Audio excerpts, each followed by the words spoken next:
Walang necrological service, walang eulogy, walang panalangin para sa namatay, walang anumang ritual.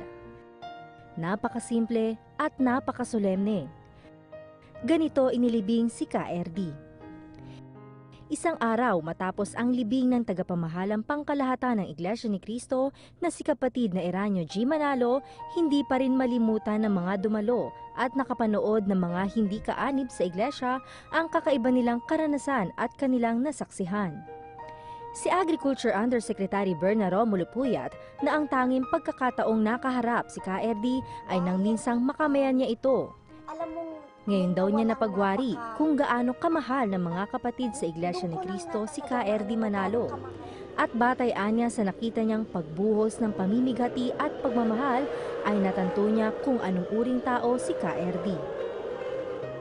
Nakapag-attend na ako ng funeral ng maraming tao. Ngayon lang ako nakapag-experience ng ganon, yung iyak galing sa loob. Nung dumadating na yung coffin, lahat ng tao sa taas, yung iyak talagang, yung ang sasama ng loob. Lalaki, babae, ganon lahat. Pati kami, nasa harap kami. Hindi namin mapigil na naiiyak na rin kami kasi nararamdaman namin yung kalungkutan ng buong lahat ng tao na sa tabernakulo. Nararamdaman mo, imposibleng hindi mo maramdaman.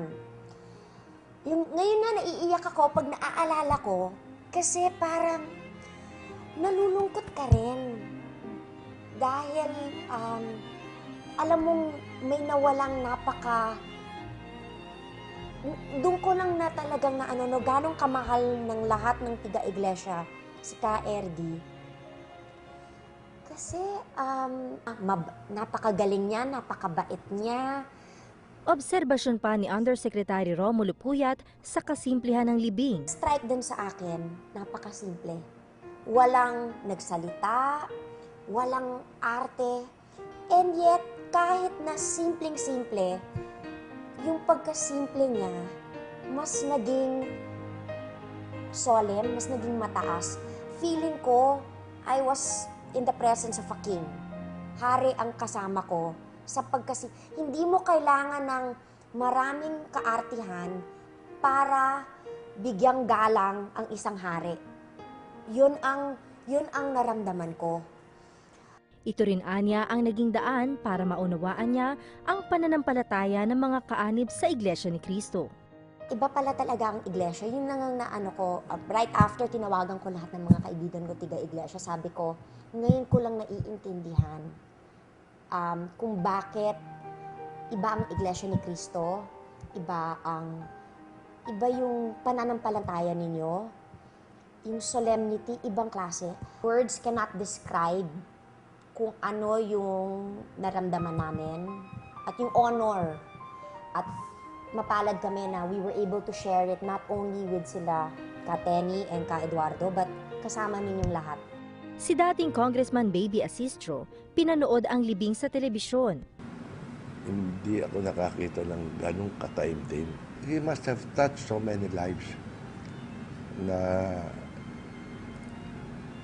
ipinagtataka na parang may hangin dumating na hindi nila alam kung ano. Na ipinagtataka na anong ginawa nito? Bakit ganito na lang ang pagmamahal? Ganito pala siya kamahal. Sa buhay ko, hindi na ako makakita ng kamukha ng KRD. Si Mrs. Laura Salita may gustong gawin habang nakikita niya sa telebisyon ang pagluha at pamimigati ng mga kapatid sa Iglesia ni Cristo habang bumubuhos sa kanila ang malakas na ulan. Ako'y sumabaybay sa paghahatid kay KRD. Napaka-solemn, napakatahimik, subalit napakalalim ng kalungkutan na aking nakita. Higit sa nakakaraming kapatid na nasa labas, inuulan, kung kaya ko lamang silang yakapin isa't isa, para ipahatid na isa ako sa nakikiramay, I would have gladly done that.